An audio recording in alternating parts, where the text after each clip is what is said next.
خۆشەویستان ئازیزان لە حەدیثێکی صحیحدا هاتووە یەکێک لە هاوڵانی پێغەمبەری خوا صلی الله علیه و آله و سلم ئیمامی زەیدی کوڕی ثابت شتێکمان بۆ باز دەکات پێویستە ئاگادار بین دەفەرمێ ڕۆژێکیان لە خزمەتی پێغەمبەری خوادا بووین صلی الله علیه و آله و سلم بەناو باخێکا ڕۆشت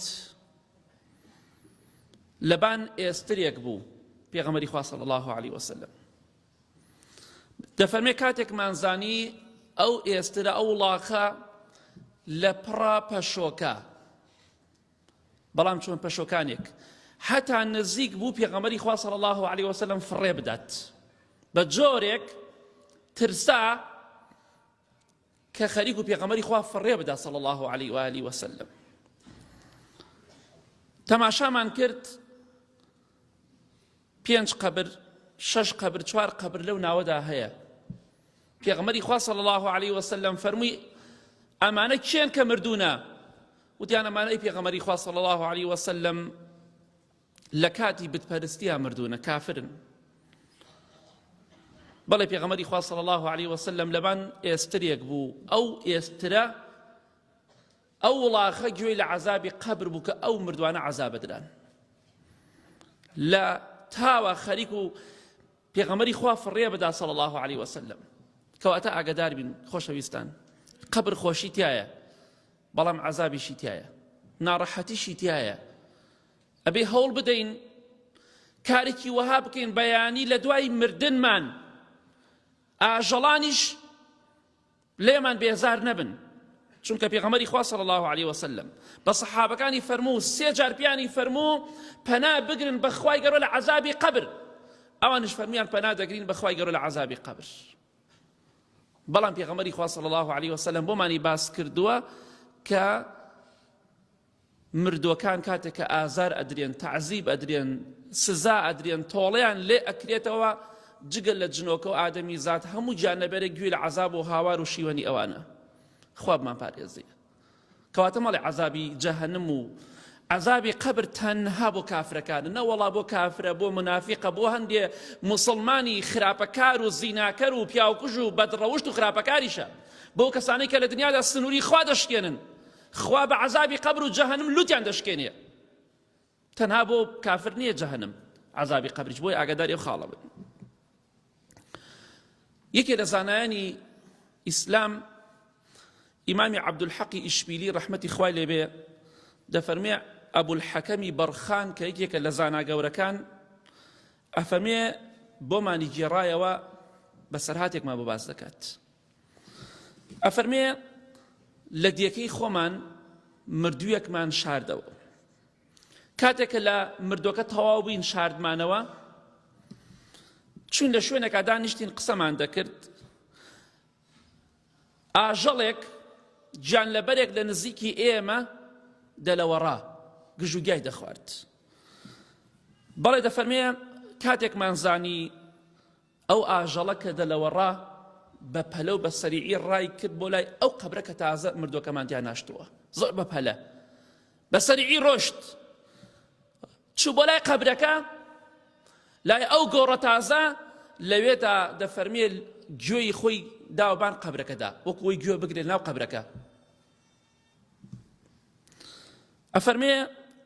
گوێی خۆی دا بە ناو قەبرەکەدا و گوێی گرت لە قەبرەکە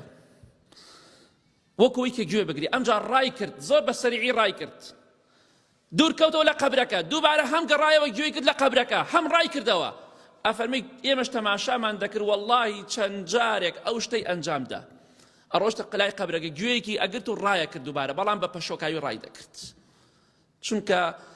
پێغەمبەری خوا فەرمێ صلی الله علیه و سلم مردووەکان تەعزیب ئەدرێن ئازار ئەدرێن ئەوانەی کە لە دنیادا حسابیان بۆ فەرمانی خوا پێغەمبەری خوا نەکرد صلی الله علیه و سلم بۆیە عەزابی قەبر حەقە ڕاستە پێویستە خۆمانی بۆ ئامادەکەین ئەو کەسانیشی کە ئیماندار و لە خوا ترسن ئەو کەسانیشی کە لە دنیادا خۆیان خۆشویست و بە قسەیان کردووە ئەوانە ئینشاءڵڵا لە عەزابی قەبر تەئمین دەبن جا ئێمە ئەبێ هەوڵێک بدەین خۆمان بپارێزین لەوەی کە گیان لەبەران لە دوای مردنمان گویان لە عەزاب و هاوار و شیوەن و واوەیلا ئێمە نەبێ بەڵێ بابینە ڕەحمەت بۆ گیانلەبەرانیش بۆ خۆشمان پێش هەموو کەسێک.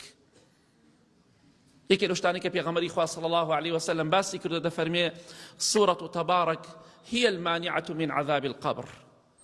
سورەتی تەبارەک خوێندنی سورەتی مولک لە شەودا پێش خەوتن سونەتە،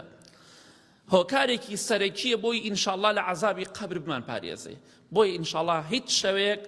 بەبێ خوێندنی ئەو سورەتە نەخەون، حتا نەیخوێنن نەخەون، بۆی لە عەزابی قەبر ئینشاءالله خوا بمان پارێزێ. بەڵێ خۆشەویستان، ئیمامی ئەبوو ئەیوبی ئەنساری ڕەزای خوای پەروەردگاری لێوێ دەفەرمێت پێغەمبەری خوا صلی الله عليه و آله وسلم دوایەوەی کە خۆر ئاوا بوو دەرچوو، گوێی لە دەنگێک بوو، گوێی لە هاوار و سەوتێک بوو، فەرمی ئەوە جوولەکەیە لە ناو قەبرەکەدا عەزاب ئەدرێن، جوولەکەیە لە ناو قەبردا عەزاب ئەدرێت. هەندێک جار خوای پەروەردگار ئەو عەزابەی کە مردووەکان دەی چێژن هەندێک جار بۆ هەندێک کەس خوای گەورە پیشانیان دەدا، وەک ئیمامی ئیبن تەیمیە باسی دەکات ڕەحمەتی خوا لێ بێ، لەگەڵ ئیمامی ئیبن قەیم ڕەحمەتی خوا لێ بێ. هەندێک جار خوای گەورە عەزابی قەبر پیشانی مرۆڤیش دەدات، بەڵام بەکەمی، هەروەکو چۆن بەکەمی مرۆڤ هەبووە مەلایکی بینیوە، جنی بینیوە، بەڵام هەموو کەسێک نایبینێ. بەڵێ پێغەمبەری خوا صلی الله عليه وسلم فەرمی ئەوە یەهودیە و جوولەکەی لە ناو قەبرەکەیدا عەزاب و سزا دەدرێت. قڕ بەسەر ئەوەی کە لە دنیادا خۆی نەناسیوە، قڕ بەسەر ئەوەی کە لە دنیادا شوێنی دینی خوا نەکەوتووە، شوێنی پەیامی خوا نەکەوتووە. ئیمامی ئیبن قەیم ڕەحمەتی خوا لێ بێ یەکێک لە زانا گەورەکانە بۆمان باس دەکات، ئەفەرمێ ئەبوو عەبدوڵڵای برادرم بۆ میگێڕایەوە کە یەکێک بوو لە پیاو چاکان و خواناسان، وەکانە من خیار عیباد الله، زۆر پیاو چاکێک گەورە بوو. ئەفەرمێ زۆر بەدوای ڕازگۆییدا دەگەڕا، پیاوێکی ڕازگۆ بوو. ئەفەرمێ بەسەرهاتێکمان بۆ باس دەکات، ئەفەرمێ پیاوێک هات بۆ ناو بازاڕی ئاسنگەرەکان لە شاری بەغداد، بازاڕی ئاسنگەر، بەڵام کۆمەڵێک بزماری پێبوو. ئەم کەسە، ئەم پیاوە بزمارەکان دوو سەری هەبوو، بزماری خۆمان یەک سەریە بۆ چەکوشەکەی لێدەی، بەڵام ئەو بزمارانە دوو سەر بوو، دوو سەری هەبوو. ئەفەرمێ چوو فرۆشتی بە پیاوێکی دا ئاسنگەر، بەڵام کاتێ ئەم ئاسنگەرە، ئەمە پیاوێکی ڕازگۆیە باسی دەکات ڕەحمەتی خوا لێ بێت. ئەفەرمی ئەم پیاوە ئاسنگەرە کاتێک کە ویستی ئەم بزمارە بەلایەوە شتێکی سەیر بوو، کاتێک کە کوورەی بۆ گەرم کرد بیتاوێنێتەوە، هەرچەندێ هەوڵیدا نەتاوایەوە، بە چەکوژ لێی ئەدا، ئەو ئاسنە بە هیچ جۆرێک نەرم نەبوو. ئاسن کاتێک کە گەرمی دەکەی نەرم دەبێت، بە چەکوش پانی دەکەنەوە، بەڵام ئەم بزمارە بچووکە هەرچەندێ هەوڵی لەگەڵادا ئەم ئاسنگەرە نە نەرم بوو، بێتاقەت بوو لەو کە لێی بدات. هەرچەندێ کرد ئەم بزمارە نە پۆڵایە و نە ئاسنە، دوو سەریشی هەیە، هەموو بزمارێک لەم بزمارە بچووکانە. ئەڵێ گەڕا بە دوای کابرادا بەشک و ئەم کابرا بدۆزمەوە بزانم ئەم پیاوە ئەم بزمارانەی کوێ بووە، ئەمە ئاسن نییە، ئەمە چییە؟ شتی وام نەبیستەوە، شتی وام نەبینیوە. گەڕا کابرای دۆزیەوە، وتی ئەمانەتە کوێ بوو؟ وتی دۆزیمە. وتی ڕاستم پێ بڵێ، ئەم بزماران لەکوێ پەیا کرد؟ وتی وەڵی ڕاستی دەوێ؟ وتم بەڵێ. وتی وەڵی قەبرێکم بینی، قەبرەکە بانەکەی لاچوو بوو، نەما بوو. تەماشام کرد، لاشەیەکی تایە، بەس ئێسقانەکەی ماوە، هەموو ئێسقانەکەی هەمووی بزماری پێدا کوتراوە، پەنا بەخوای گەورە، بزماری دوو سەر. ئەڵێ وەڵی چەندێ هەوڵمدا بزمارەکانم بۆ دەرنەکرا، ئەو کاتە بەردێکم گر بەدەستمەوە،